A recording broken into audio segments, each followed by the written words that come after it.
Hello gas, আমার বিড়াল সে এখন আমার বিড়ালের গ্রামের বাড়িতে চলে আসছে ঈদের পরের দিন।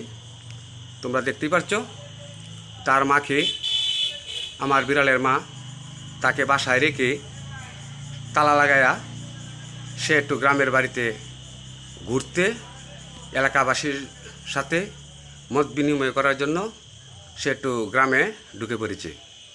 এই বিড়ালটাকে তার মায় ঘরের ভিতরে আটক করে একাভাবে বিকাল 3টার দিক দিয়ে বিড়ালটাকে ঘরের ভিতরে আটক করে তার মা চলে গেছে এলাকাবাসীর সাথে যোগাযোগ করার জন্য। দীর্ঘদিন পরে ঢাকা থেকে আমরা চলে আসছি।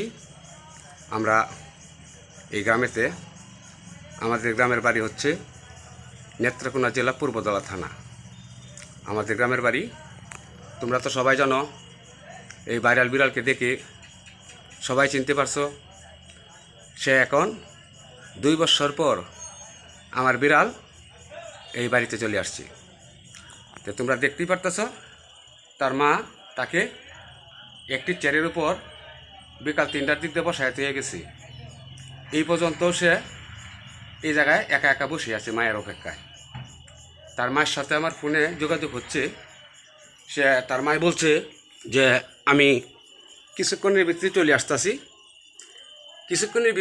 আসতেছি, তুমি বিড়ালের পাশে বসে বসে তুমি বিড়ালকে একটু সান্ত্বনা দাও, যাতে আমার জন্য কোনো টেনশন না করে।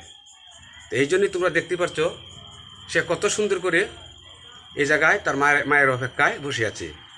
সে তো আর বর্তমানে ঢাকা শহরে নাই, সে এখন বর্তমানে গ্রামের বাড়িতে আছে। তোমরা দেখতেই পারতেছ মা বিড়াল তারা দুজন কতটুক ভালোবাসা। আমাকেও ভালোবাসে, প্রচুর ভালোবাসে আমাকে বিড়ালে। তারপরেও দেখছো সে কখনো কোথাও যাচ্ছে না। তার মা যে কথাগুলা বললে গেছে, এই কথাগুলাই সে পালন করতেছে। তোমরা দেখতেই পারতেছ এই যে আমরা গ্রামের বাজার করছি, এই যে আমরা গ্রামের বাজার, এই যে কত সুন্দর সুন্দর বাজার তোমরা দেখতেই পারছো। এই যে পাট শাক, এইগুলো নিজেদের ক্ষেতের, টমেটো, এইগুলো হচ্ছে আমাদের ক্ষেতের, এই টমেটোগুলো আমাদের ক্ষেতের। তোমরা দেখতেই পারছো এই শাক তুলে আমি রেডি করে রাখছি, তারপরেও উনি আসতেছে না। এই যে তোমরা দেখো বিড়ালের মায় ঘরের ভিতরে তালা লাগায়া থেয়া সে একটু গ্রামের মানুষের সাথে মত বিনিময় করার জন্য চলে গেছে। বিকাল 3টার সময় বিড়ালটাকে এই জায়গায় রেখে তার মায় চলে গেছে।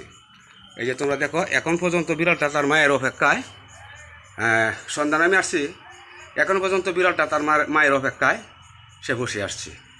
যদি আমাদের ভিডিওটা ভালো লাগে অবশ্যই লাইক, শেয়ার, কমেন্ট করবা, অবশ্যই আমাদের পাশে সাপোর্ট করবা। ধন্যবাদ।